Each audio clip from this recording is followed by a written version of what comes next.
આવનારો સમય કે સમાજ એ સ્ત્રીના ગર્ભમાંથી મોટો થાય છે. એ સ્ત્રી ભણેલી હશે તો બે કુટુંબને તારશે, બેને સમજાવશે. અને પાછા આપણે એમ કહીએ બહુ ભણેલ ગણેલ ને બહુ પછી આમથી આમ કરે. તમે ન ભણીને શું કરી લીધું? આમથી આમ જ કર્યું ને, એ જ કર્યું. તો વિનંતી છે કે શક્ય હોય ત્યાં સુધી ભણાવો. અવાજમાં થોડુંક મીઠાશ રાખો, થોડાક દાંત કાઢો ને આટલા બધા ધરખમ થઈને કાર્યો. કોની લોન તમે લીધી છે? તમે જો બે બહેનો મળે ને એકબીજાને તો એકબીજાને સ્માઇલ કરે, હસે. 2 કલાક તમે બે અજાણી બહેનોને મૂકી દો ને તો આરામથી વાતો કર્યા કરે. પણ બે ભાઈઓને તમે મૂકો તો એકબીજાને સામે ડોળા જ કાઢે. ઈ નો બોલાવે તો હું બોલાવું, ઈ નો કે તો આપણે કે એની જરૂર છે. એવું તો માનતા જ નહીં જરૂર કોની છે. અને અડધા લોકો એમ કે અમે એને ગયા હતા ને અમે પૂછ્યું નહીં. આમાં જમાઈઓ આવ્યા હશે દીકરીઓની સાથે ફ્રીમાં આવ્યા હોય ને, અને જમાઈ પાછા એમ કે અમે આવ્યા તમને ખુરશી ન દીધી, અમારો ધડો ન કર્યો. જો અહીંયા પહેલાના જે લોકો બરણીમાં ઘી લેવા જતા હશે ને ત્યારે તમે જોયું હશે કે પેલા બરણીનું વજન કરે, બરાબર? પેલા બરણી મૂકે ત્યારે સીધો કાંટો ન મૂકી દે. શું મૂકે? પથ્થર મૂકે, લાકડા મૂકે, થોડા ડૂચા મૂકે, અમથી વસ્તુ મૂકે. હે? અને એમ કે આ ધડો કર્યો, બરણીનો ધડો કર્યો. તમે ભણ્યા, તમે નોકરી મળી, તમારા લગ્ન થયા, તમારા બાળકો થયા, એ બધા તમારા ધડા થયા. તમારી બરણીમાં ઘી નથી પુરાણું. બરણીમાં ઘી ક્યારે પુરાય કે તમે 5 માણસમાં પૂછાતા હો, 10 માણસની તમને મદદ કરી હોય ત્યારે એને ઘી ઉમેર્યું કહેવાય. તો ઉપરવાળાને રાજી થાય. આપણે ઘણા બધા એમ કહીએ કે સ્વર્ગ માટે કરો, સ્વર્ગ માટે કરો, સ્વર્ગ માટે કરો. તમને શું લાગે છે સ્વર્ગ નથી? સ્વર્ગમાં છે હું? તો કે દૂધની નદીઓ. તમે ધારો એટલી ઊભી કરી શકો, ન કરો. તમારે ત્યારે સરસ મજાના પાણીના વેણ છે જ ને. પછી એમ કે સ્વર્ગમાં અપ્સરાઓ છે, તો અપ્સરા જેવી બહેનો છે જ તમારા ઘરમાં, તમે જોતા નથી. છે જ. સ્વર્ગમાં એવું શું છે કે જે પૃથ્વી ઉપર નથી? છે જ. પણ મને ને તમને જીવતા નથી. આપણને ક્યારે મજા આવે? કોક નરકમાં જાય તો આપણે હાશકારો થાય, હાશ આનું કંઈક ફરું થયું. અત્યારે સરસ રીતે તો ઘણા મજા ન આવે.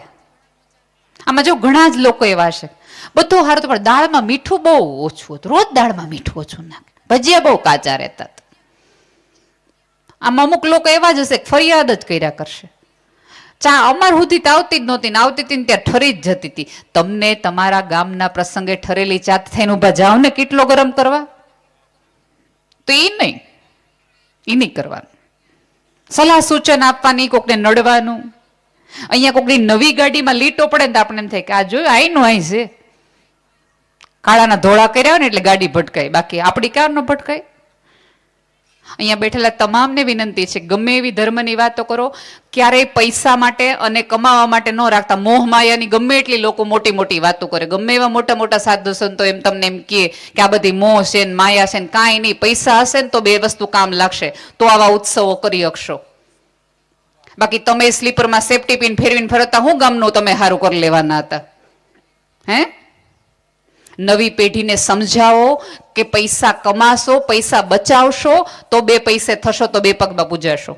તમને ખબર હશે, મને ખબર નથી તમારે ત્યાં કહેવત લેવાય છે કે નથી લેવાતી? નાણે નાથા લાલ વાળી કહેવત ખબર છે?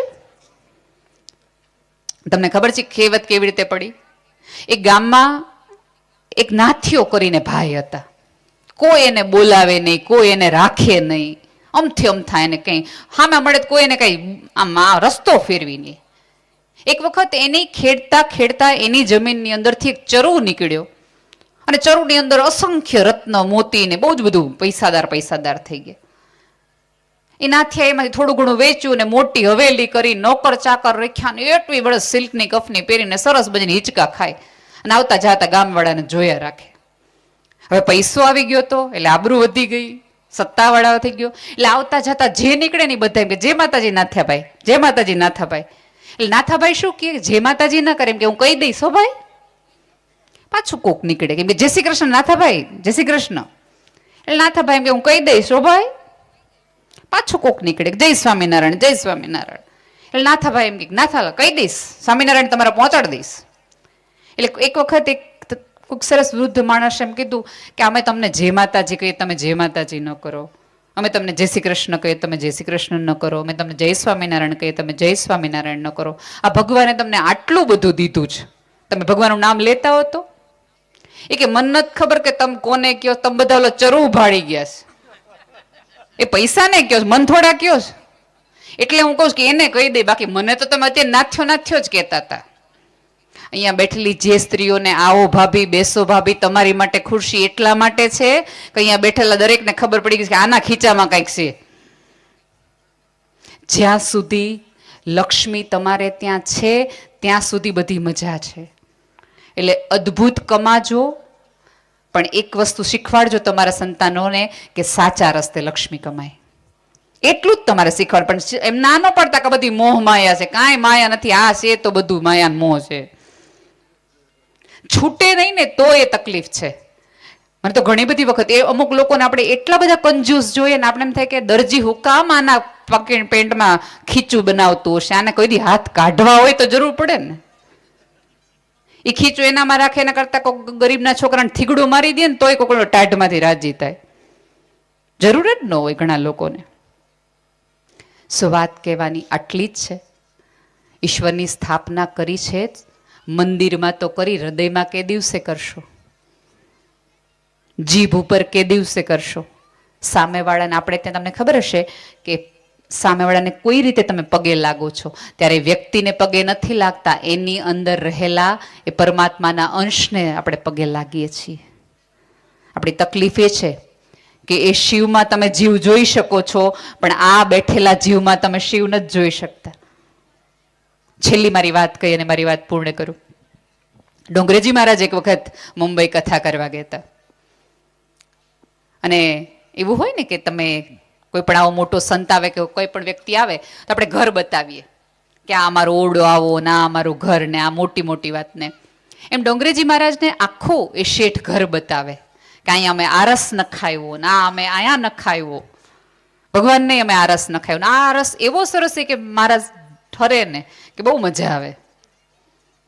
પછી શેઠના રૂમમાં ડોંગરેજી મહારાજને એ શેઠ લઈ ગયા ને મહારાજને એવું કીધું કે ગમે એટલી મોટી હવેલી કરી પણ ખબર નહીં ઊંઘ નથી આવતી, રાત પડે ઊંઘ નથી આવતી, એસી છે, પંખો છે, બધું જ છે, પણ ઊંઘ નથી આવતી. ત્યારે રૂમમાંથી બહાર નીકળતી વખતે ડોંગરેજી મહારાજે એ શેઠના ખભે હાથ મૂકીને એટલું કીધું તું, આ પાણા ટાઢા કર્યા ને એના કરતા કોઈક માણાને ટાઢા કર્યા હોત ને તો તને ઊંઘાવત.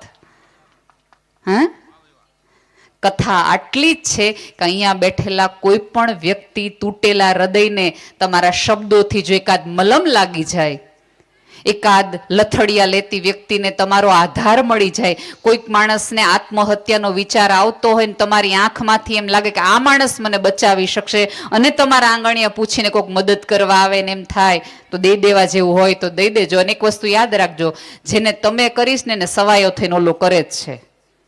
તે દિવસે એણે શેઠ સામળગાની હુંડી સ્વીકારી હતી નહીં, તો હુંડી લઈને બેઠો જ છે, પણ કોઈક લેવા વાળો ને દેવા વાળો હોય જોઈ ને, એને તો દેવા જ બેઠો જ, એને ક્યાં નથી દેવું, પણ કોઈક એવો મળવો જોઈએ.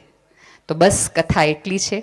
અને હજી ફરી વાર કહું છું સ્ત્રીઓને કે જીભ ઉપર જેટલી કુમાશ રાખશો અને ભણશો તો જગતમાં આગળ बढ़શે. અને ભાઈઓને વિનંતી છે કે જેટલું સન્માન તમે ડુંગરાવાળીનું કરો છો એટલું જ સન્માન તમે ઉમરાવાળીનું કરશો ને તેદી તમારો મહાદેવે રાજી ને તેદી તમારી માતાજી રાજી. બાકી વાતોમાં જેટલી તમે દીકરીઓને વધાવો એટલી તમે પુત્રવધુઓને પણ વધાવો, એટલું જ એને સન્માન આપો તો આ જગતમાં આવતી દરેક દીકરી માટે એવું થશે કે નાના ભલે આવી. અને દીકરી વખતે જલેબી અને દીકરા વખતે તમે પેંડા વેચો ત્યાંથી જ તમે ભેદભાવ જે શરૂ કરી દો છો, એ ભેદભાવ જ્યારે નાના પાયેથી તમે બદલાવાનો શરૂ, આખું ગામ નક્કી કરે કે વ્યસન નથી કરવું, પણ સાથે એ પણ નક્કી કરે કે આજ પછી જ્યારે પણ દીકરીઓ આવશે ત્યારે આજ ગામમાં પેંડા જ વેચાશે, જલેબી નહીં વેચાય.